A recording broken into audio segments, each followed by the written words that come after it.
Hello, my boy, I've missed you. Alright, where are we starting off this time? Oh my god! Oh god, he really is her biggest hype man.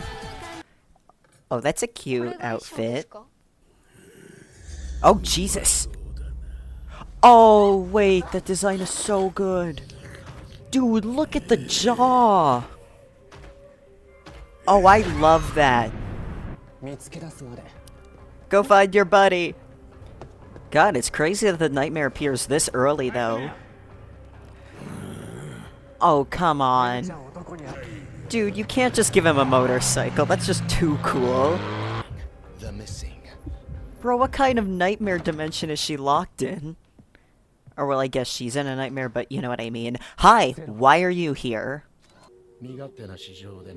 Oh, right. Zero, of course, would figure that out.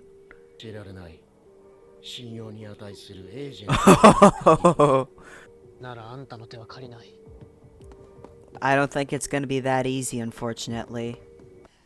Oh, dogs are barking, which means... Yep, they're back in the closet. Now, Fujimi, do you want to give Baku the biggest sorry of your entire life? Help! Okay, so she knows about them!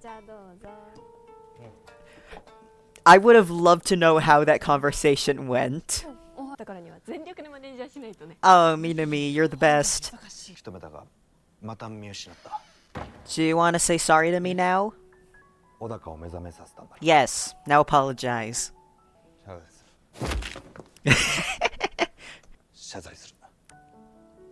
Oh, good, he did say it.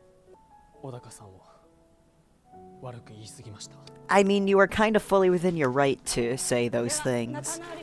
I will say, though, this is kind of an uncomfortable situation, knowing that Zero is off in the corner. I do love that the four of them are just now working together. Don't worry, my brother's bike has threatened to kill me. Ooh, yay, more of this.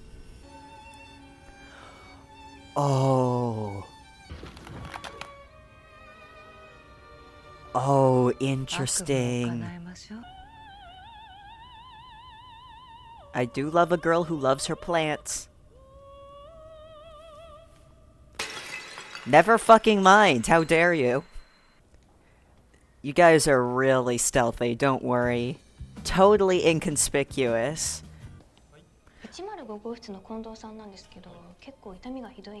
Dreamer spotted.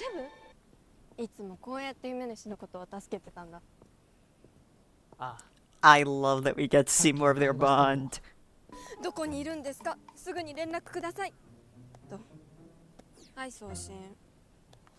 I love how many fucks she doesn't give. You've got this, buddy.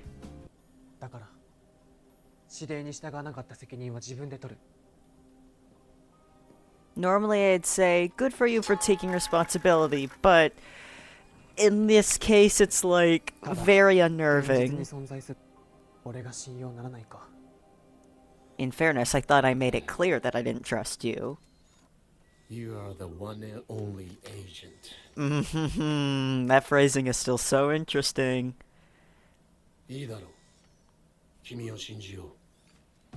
Oh, and he's giving him his communicator back. Basically means, I gotta keep an eye on you. Oh, it's so unsettling, I love it. Oh, it's so cool. Let's go bike fight. Oh, I love the bike scene so much, man. Ooh, hello. What's this? Oh, that's awesome. Kill! Ooh. Narrowly missed. Oh, fuck off, that's awesome.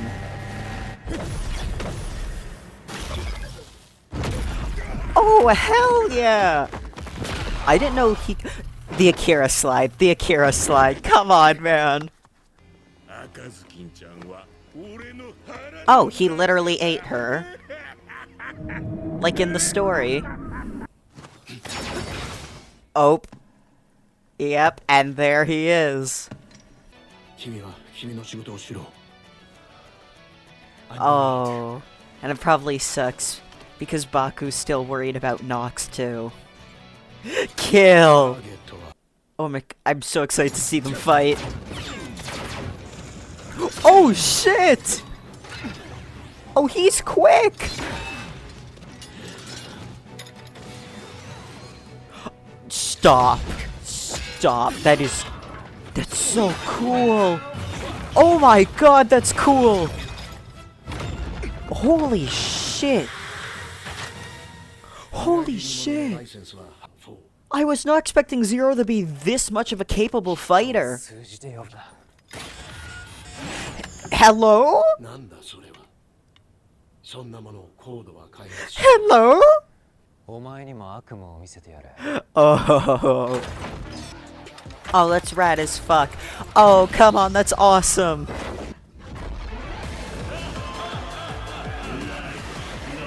Come on! Come on! You cannot do this to me, man. Oh, he looks so good. Oh, I just noticed the capsule opened up in his... Oh, that's sick. I'm sorry. Please don't kill him yet, I still love him. And I want to see him become worse.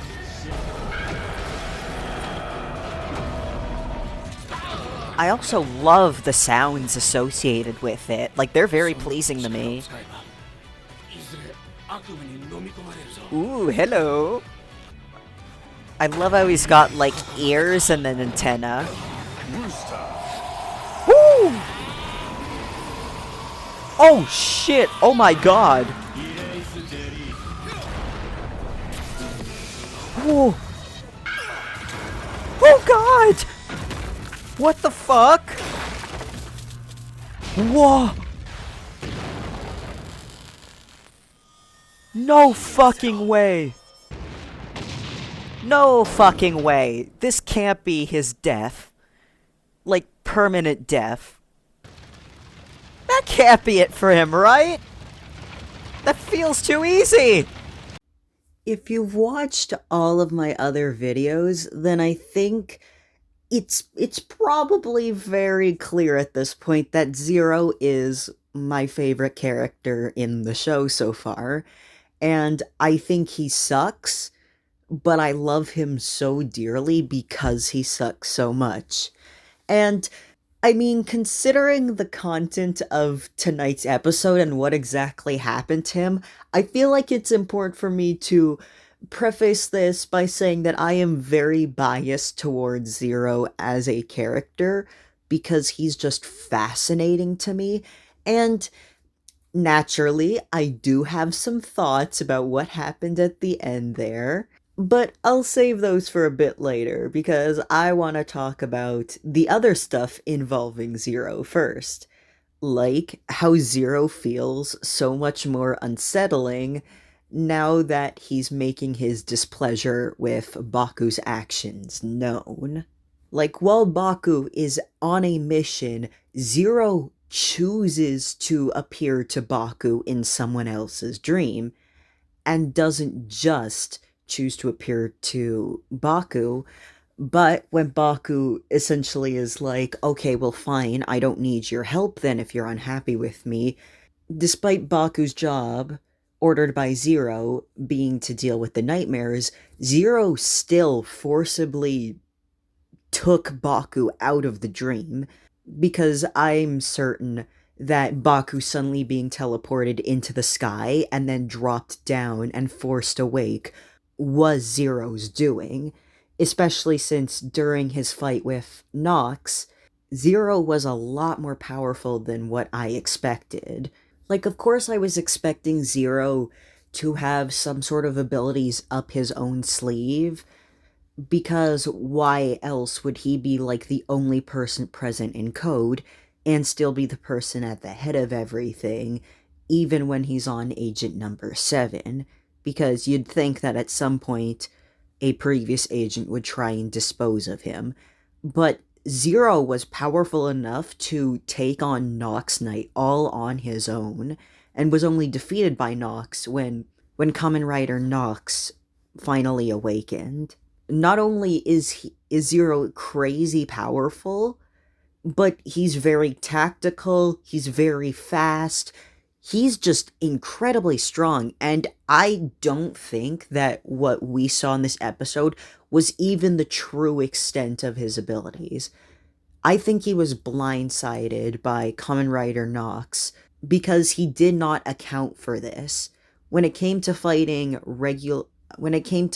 Nox Knight, he knew exactly how to dispatch of him and how to do so in the most efficient way as possible. Kamen Rider Nox was an unexpected variable that he did not know of until this moment, and that's ultimately why he was defeated. But even outside of Zero's physical capabilities, I love the sense of tension that existed whenever Baku and Zero were in the same area.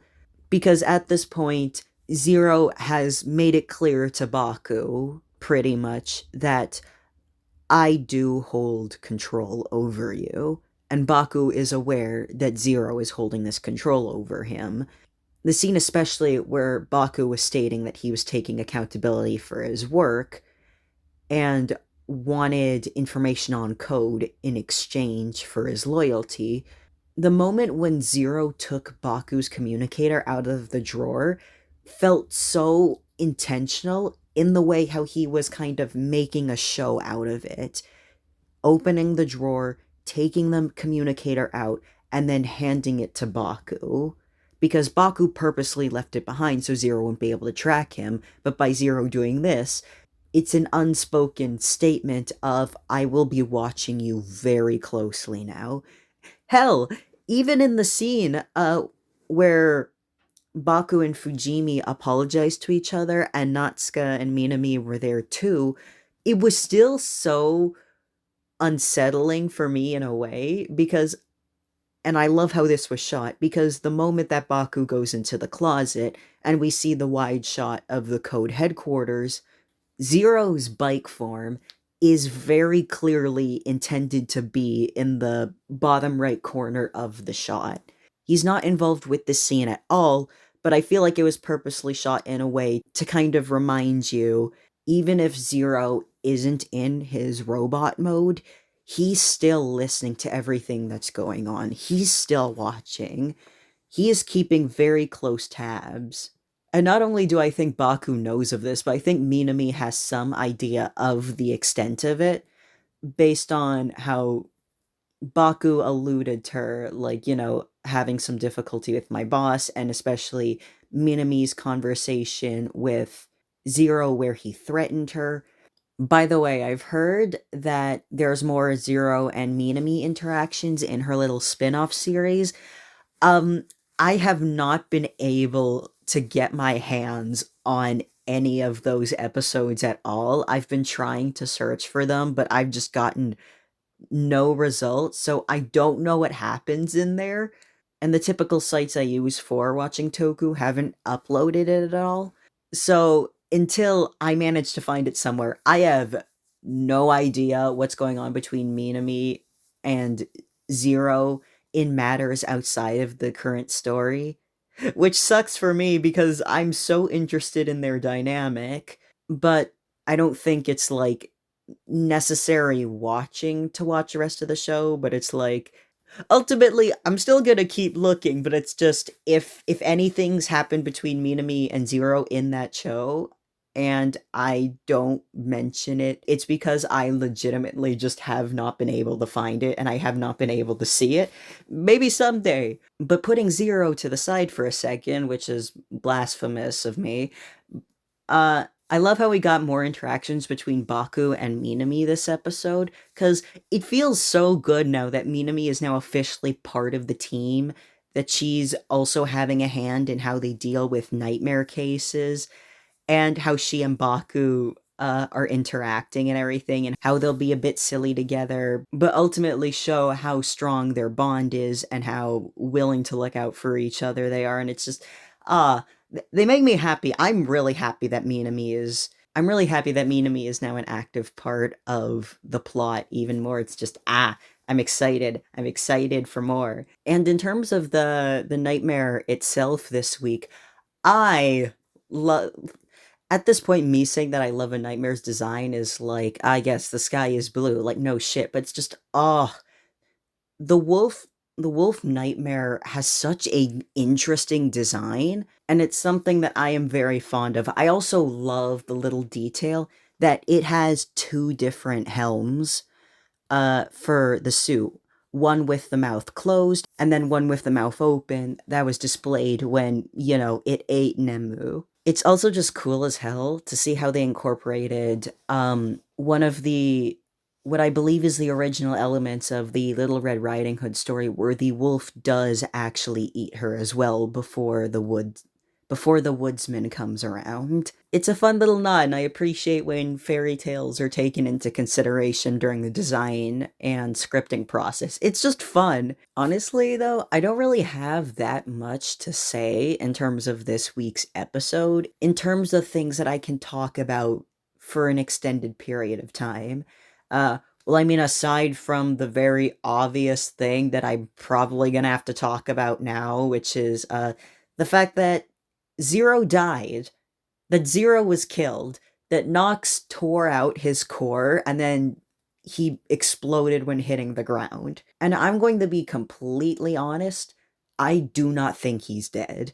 Well, I mean, I think he's dead, but I don't think he's permanently dead. Because the whole scene where Nox suddenly turns into Kamen Rider Nox, and then gains the upper hand on Zero, and kills him very easily, it just felt too easy. Or specifically, it felt too easy for such an important character like Zero. And I know next week's episode is probably gonna go into, like, the aftermath of Zero's death in that regard, but it's just, I firmly believe that Zero is not dead yet. I think that there is a lot more that he's hiding in terms of code, in terms of his power, and I think that he's going to come back in some way. Especially because the robot Zero is not his original body.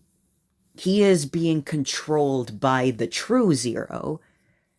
And we do not know who that is, but I wouldn't be surprised if suddenly another robot showed up that was controlled by Zero, that also goes by Zero, and is like a temporary setback, but I'm still here. And clearly there's still the matter of Zero's original identity, that we are very unaware of who it could possibly be at this point, because there's been no hints regarding it. But even before we learn more about him, or the reveal of who he potentially is, I think Zero's gonna come back as a robot again. Because ultimately, it's like, not only did I feel that it was too easy that he was dispatched, but also there is a lot more for him to do in terms of the characters and the plot before we learn more about his backstory. I don't know if this makes sense at all, but it's just, I do think it would kind of be a really silly writing move to just write Zero out until we see his human form. Because it's like, that's a whole ass character you can still do more with and still build more scenes on. And I think it's very evident in how I talk about Zero and the way he's framed and the way he interacts with other characters. Like, I think you can build more on that. Like, I think that in this episode, Zero's robot form was killed off, so when Baku completed his mission, Zero wouldn't be there to tell him these secrets about code that were promised to Baku. I do not think Zero's robot form is gone for good. I think if it was gone for good, that would be a very dumb writing choice that I would not be a fan of. And, I mean, I'm not afraid of making my displeasure known about that. Which is why I do believe that he is going to come back in another robot mode. Because literally, why the hell else would you make him a robot if not to have him mass-produced in some manner. I just refuse to believe it. Plus, when Nox killed Zero, he tore something out of his chest that looked like a core, and I'm assuming that core contains a very powerful material that might be used to power something else. I have no idea if I'm making sense of this at all, but it's just kind of a case where I'm like, I'm holding on to hope here that Zero isn't totally gone until like 10 episodes later, because I just think it would be a bit of a waste of his character. So hopefully I am proven correct and I don't have to wait several months for my beautiful boy, who's done so many terrible things, to come back to the story. He's just got so much more left to do, you know?